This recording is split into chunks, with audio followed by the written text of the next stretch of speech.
మమ్మల్ని కాపాడండి ఎవరో ఒకరు, మేము ఇక్కడ ఉండలేకుండా మమ్మల్ని కువైట్ వాళ్ళు కొడుతున్నారు, మమ్మల్ని కువైట్ వాళ్ళు తిరుగుతున్నారు, మాకు జీతాలు ఇవ్వడం లేదు, మమ్మల్ని తీసుకుపోయి ఎడారిలో వేసేసినారు అని చెప్పి సోషల్ మీడియాలో వీడియోస్ పెట్టి మళ్ళీ బోర్మని ఏడవద్దండి. 2 సంవత్సరాల తర్వాత ఇంటికి వెళ్ళాలనుకున్నప్పుడు మన ఇండియన్ ఎంబసీకి వెళ్ళిపోయేసి అక్కడ ఫింగర్ వేసుకొని ఇంటికి వెళ్ళిపోతారు. మళ్ళీ ఫ్యూచర్లో కువైట్కి వచ్చే అవకాశం కూడా లేకుండా పోతుంది. హాయ్ ఫ్రెండ్స్, ఎలా ఉన్నారు? అందరూ బాగున్నారా?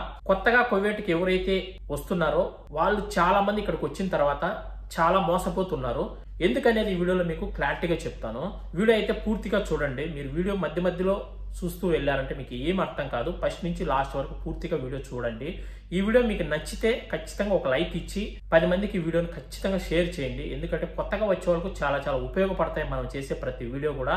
అందుకే మీరు షేర్ చేశారంటే మీ ద్వారా ఇంకా 10 మంది తెలుసుకునే అవకాశం ఉంటుంది. అలాగే కొత్త వాళ్ళు ఎవరైనా చూస్తుంటే సబ్స్క్రైబ్ చేసుకుని పక్కన ఉన్న బెల్ ఐకాన్ ఆన్లో పెట్టుకోండి. మనం పెట్టే వీడియోస్ మీకు ముందుగానే నోటిఫికేషన్ అనేది వస్తూ ఉంటుంది. ఇంకా వీడియోలోకి వెళ్ళిపోదాం. ఎవరైతే మీకు వీసాలు తీస్తామని చెప్తారో కువైట్లో పనిచేసే వాళ్ళు కావచ్చు, లేదా ఏజెంట్లు కావచ్చు, ఎవరైనా సరే మీకు వీసాలు ఉన్నాయి, మేము మీకు వీసా తీస్తామని చాలా మంది మీకు చెప్తూ ఉంటారు. లేదా మీరు వెళ్ళి వాళ్ళని అడిగినా కూడా మా దగ్గర వీసా ఉంది మేము తీస్తామని చెప్పి మీకు వీసా అనేది తీస్తా ఉంటారు. వీసా తీసేటప్పుడు మీరు వాళ్ళని అడగాల్సిన క్వశ్చన్స్ ఏమిటంటే, మీరు ఒకవేళ ఇంట్లో పని చేయడానికి వస్తుంటే ఆడవాళ్ళైనా మగవాళ్ళైనా సరే, మేము వెళ్ళే ఇల్లు ఎలాంటిది, మీరు కువైట్ అయినా, ఖత్తర్ అయినా, సౌదీ అయినా, మస్కట్ అయినా ఎక్కడైనా సరే మీరు వెళ్ళాలనుకున్నప్పుడు మీకు ఎవరైనా వీసా ఉంది అని చెప్పినప్పుడు మీరు వాళ్ళని అడగాల్సిన క్వశ్చన్స్, మేము వెళ్తున్న ఇల్లు ఎలాంటిది, ఆ ఇల్లు మంచిదా కాదా, ఆ ఇంట్లో వ్యక్తులు ఎలాంటి వాళ్ళు, మంచి వాళ్ళ కాదా అనేది ఫస్ట్ ప్రతి ఒక్కరు అడగాలి. రెండొచ్చి ఆ ఇంట్లో జీతం ఎంత ఇస్తారు.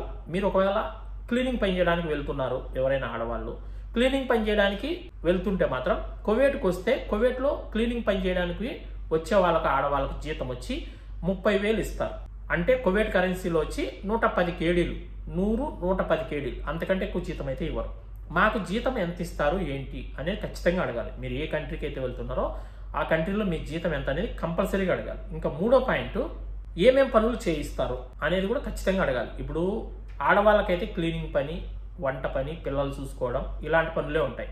అదే మగవాళ్ళు ఎవరైనా ఇళ్లలోకి డ్రైవర్గా వస్తున్నా, లేదా హౌస్ బాయ్ పని చేయడానికి వస్తున్నా, లేదా దివాని పని చేయడానికి వస్తున్నా కానీ మీరు వచ్చేటప్పుడు ఖచ్చితంగా అడగండి. చాలా మంది ఏం చేస్తున్నారంటే ఇక్కడికి డ్రైవర్ అని పిలిపించుకొని కువైట్ వాళ్ళు వచ్చి డ్రైవింగ్ చేయిస్తారు, తర్వాత దివాని పని చేయిస్తారు, తర్వాత గార్డెన్ పని చేయిస్తారు, ప్రతి పని కూడా చేయిస్తున్నారు. పాపం జీతం అయితే 30,000 కంటే ఎక్కువ ఇవ్వరు. ఇది గుర్తు పెట్టుకోండి. చాలా మంది నాకు కామెంట్లు చేస్తున్నారు ఇన్స్టాగ్రామ్లో, అలాగే వీడియోస్ కింద కూడా కామెంట్లు పెడుతున్నారు. మీరేంది నా ఇంత తక్కువ జీతం చెప్తున్నారు, కువైట్ కొత్తగా వచ్చే వాళ్ళకు 30,000 అని. నాకు ఒక బ్రదర్ చెప్పాడు, నాకు ఒక ఏజెంట్ చెప్పాడు, కొత్తగా వచ్చే వాళ్ళకు జీతం 40,000 అంట కదన్నా, కువైట్ కరెన్సీలో 120 కేడీలు ఇస్తున్నారంట కదన్నా, 130 కేడీలు ఇస్తున్నారంట కదన్నా, ఇది నిజమా అని చాలా మంది అడుగుతున్నారు. నేను వచ్చి 6 సంవత్సరాలు అయిపోయింది. 6 సంవత్సరాల నుంచి కూడా కువైట్లో కొత్తగా వచ్చే వాళ్ళకు 100 దినార్ల నుంచి 110 దినార్ల కంటే జీతం ఎక్కువ ఇవ్వలేదు. మీరు డ్రైవర్గా వచ్చినా, హౌస్ బాయ్ పని చేయడానికి వచ్చినా, లేదా దివాని పని చేయడానికి వచ్చినా, లేదా గార్డెన్ పని చేయడానికి వచ్చినా, లేదా ఎడార్లో ఒంటెలు మేపడానికి వచ్చినా, లేదంటే ఎడార్లో గెస్ట్ హౌస్లో పని చేయడానికి వచ్చినా, లేదా కూరగాయ తోటలో పని చేయడానికి వచ్చినా కానీ 100 దినార్ల నుంచి 110 దినార్ల కంటే ఎక్కువ జీతం అయితే ఇవ్వరు కువైట్ కొత్తగా వచ్చే వాళ్ళకు. ఇంతవరకు కువైట్లో జీతాలు అయితే పెరగనే లేదు. 6 సంవత్సరాల నుంచి కూడా ఇదే జీతం ఉంది కొత్తగా వచ్చే వాళ్ళకు. ₹1 కూడా జీతం పెంచలేదు. మీరు వీళ్ళు చెప్పే మాటలు, వాళ్ళు చెప్పే మాటలు అసలు నమ్మద్దండి. మీకు ఏ డౌట్ ఉన్నా ఖచ్చితంగా నాకు కామెంట్ చేయండి. నాకు తెలిసిన వరకు ఖచ్చితంగా మీకు సమాధానం ఇస్తాను నేను. ఎందుకంటే ఆల్మోస్ట్ నాకు ప్రతి ఒక్క విషయం కువైట్ గురించి తెలుసు కాబట్టి నేను ఖచ్చితంగా మీకు చెప్తాను. వీసా తీసే వాళ్ళు కూడా ఏం చెప్తారంటే, మీరు డ్రైవింగ్ చేసుకొని ఆ ఇంట్లో ఉన్న కార్లు 5 కావచ్చు, 6 కావచ్చు, ఈ కార్లు కడుక్కొని డ్యూటీ చేసుకోవడం తప్ప వేరే పనులు ఏమి ఉండవని చెప్తా అంటారు. వీడికి వచ్చిన తర్వాత చాలా మందికి దివాని పని చేయిస్తారు, గార్డెన్ పని చేయిస్తారు, ఈ పని ఆ పని అన్ని చేయిస్తారు. పాపం నిద్ర లేకుండా వాళ్ళకు ప్రతిసారి ఈ పని ఆ పని చెప్పి చేయిస్తానే ఉంటారు. అలా చాలా ఇళ్లలో డ్రైవర్లు అయితే కష్టాలు పడుతున్నారు. మీకు ఎవరైనా వీసా ఉందని చెప్తానే నేను చెప్పిన ఈ 3 పాయింట్లు ఖచ్చితంగా అడగండి. జీతం ఎంత ఇస్తారు, మేము అక్కడ ఏం పని చేయాలి, వాళ్ళు ఎలాంటి వ్యక్తులు, ఇవి ఖచ్చితంగా అడగండి. ఇవి అడగకుండా మీరు గుడ్డిగా నమ్మేసి వీసా ఉందని చెప్తాను తలకాయ ఊపేసి వాళ్ళు అడిగినంత డబ్బులు ఇచ్చేసి ఇక్కడికైతే వచ్చి కష్టాలు అయితే పడద్దండి. చాలా మంది వాళ్ళ మాటలు నమ్మేసి ఇక్కడికి వచ్చి మేము చేయలేము, ఉండలేము, మాకు కష్టంగా ఉంది, మేము వెళ్ళిపోవాలని మళ్ళీ ఏడ్చడము, మమ్మల్ని కాపాడండి ఎవరో ఒకరు, మేము ఇక్కడ ఉండలేకుండా మమ్మల్ని కువైట్ వాళ్ళు కొడుతున్నారు, మమ్మల్ని కువైట్ వాళ్ళు తిరుగుతున్నారు, మాకు జీతాలు ఇవ్వడం లేదు, మమ్మల్ని తీసుకుపోయి ఎడారిలో వేసేసినారు అని చెప్పి సోషల్ మీడియాలో వీడియోస్ పెట్టి మళ్ళీ బోర్మని ఏడవద్దండి. ముందే ప్రతి ఒక్కటి తెలుసుకొని క్లారిటీగా రాండి. ఇంకా రెండు వచ్చి ఏజెంట్ల ద్వారా అస్సలు వీసాలు తీసుకొని రావద్దండి. అంటే ఏజెంట్లు ఏమన్నా మంచి వాళ్ళు కాదా అని మీరు అడగచ్చు. ఏజెంట్లకు తెలియదు ఇక్కడ మీరు వచ్చే ఇల్లు అయినా, మీరు వచ్చే కంపెనీ అయినా, మీరు ఎక్కడైతే పని చేయడానికి వస్తున్నారో కంపెనీ అయినా సరే, ఆ ఇల్లు అయినా సరే ఎలాంటిది అనేది ఖచ్చితంగా వాళ్ళకి తెలియదు. వాళ్ళు ఏదో ఒక ఆఫీస్ పెట్టుకొని ఉంటారు, ఎవరో ఒకరు వెళ్తారు, కువైట్ వాళ్ళు కావచ్చు, ఎవరో ఒకరు వెళ్ళి మాకు ఒక పని మనిషి కావాలా లేదా మాకు ఒక డ్రైవర్ కావాలని ఆ ఆఫీసులో పోయి అడుగుతారు. మీరు కాపీలు ఇచ్చామంటే మేము పిలిపిస్తామని చెప్తారు. ఎందుకు? వాళ్ళు మిమ్మల్ని పిలిపించినారంటే వాళ్ళకు ₹1 డబ్బులు వస్తాయి, వాళ్ళకి ఆదాయం ఉంటుంది. కాబట్టి వాళ్ళు ఆ ఇల్లు మంచిదా, ఆ ఇల్లు చెడ్డదా, ఆ ఇల్లు ఎలాంటిది అనేది ఆలోచించరు, మిమ్మల్ని పిలిపించేస్తారు. ఇక్కడికి వచ్చిన తర్వాత మీరు పడే కష్టాలు వాళ్ళు ఏం తీర్చలేరు. మీ కష్టాలు మీరే పడాలి, మీరే ఏడవాలి. ఇంకా దిక్కు తెలియని టైంలో ఆ ఇంట్లోంచి పారిపోతారు. ఇదే జరుగుతున్నాయి కువైట్లో.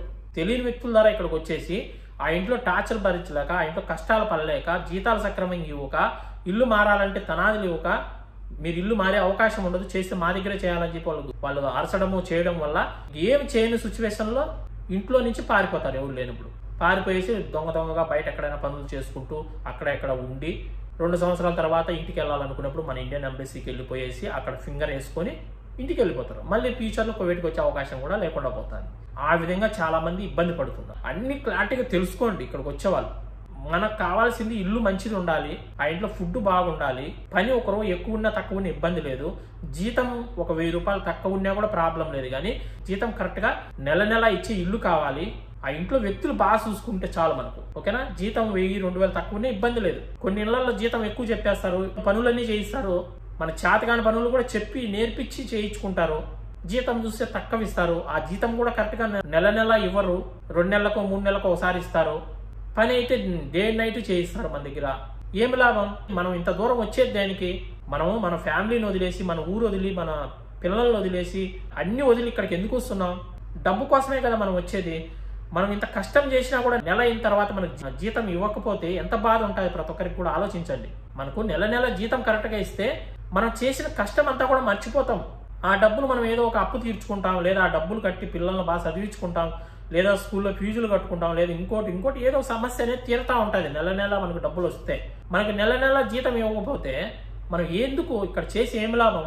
ఈ గల్ఫ్లో ఇదే జరుగుతుంది. చాలా మంది కువైట్ వాళ్ళైనా సరే, వేరే కంట్రీ వాళ్ళైనా సరే జీతాలు సక్రమంగా ఇవ్వడం లేదు.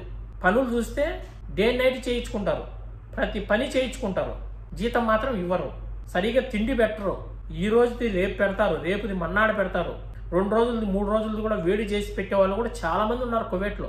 వాళ్ళకి ఇచ్చే జీతంలోనే బయట హోటల్లో తెచ్చుకొని, లేదా ఇవి తిని బతుకుతూ పని చేసుకునే వాళ్ళు కూడా చాలా మంది కువైట్లో ఉన్నారు.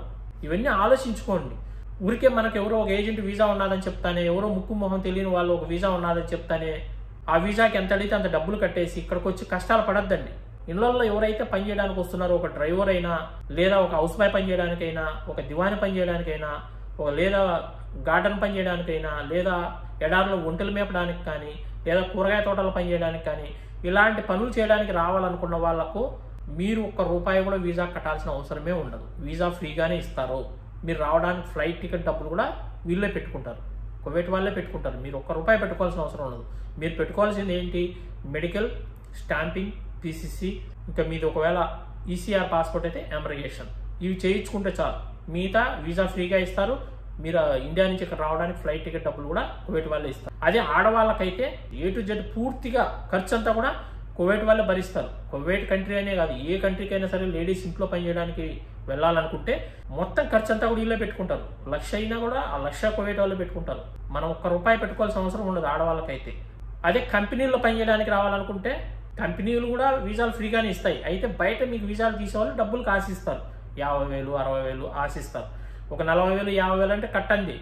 లక్షలు అడుగుతారు చూడండి. 1.5 లక్షలు అవుతుంది, 2 లక్షలు అవుతుంది వీసాకని. అంత డబ్బులు కట్టి ఇక్కడికి రావద్దండి. అంత డబ్బులు కట్టి మీరు ఇక్కడికి వచ్చినా కూడా ఆ 2 లక్షలు సంపాదించడానికే మీకు 2 సంవత్సరాల టైం సరిపోతుంది. వాళ్ళు చెప్పినంత జీతాలు ఏమి ఉండవు. కంపెనీల్లో కూడా స్టార్టింగ్ డ్రైవర్కి అయితే 40,000, 35,000 ఉంటుంది. కంపెనీలో ఆడవాళ్ళు ఏదైనా పని చేయడానికి వస్తే సేమ్ 30,000, 35,000 ఉంటుంది.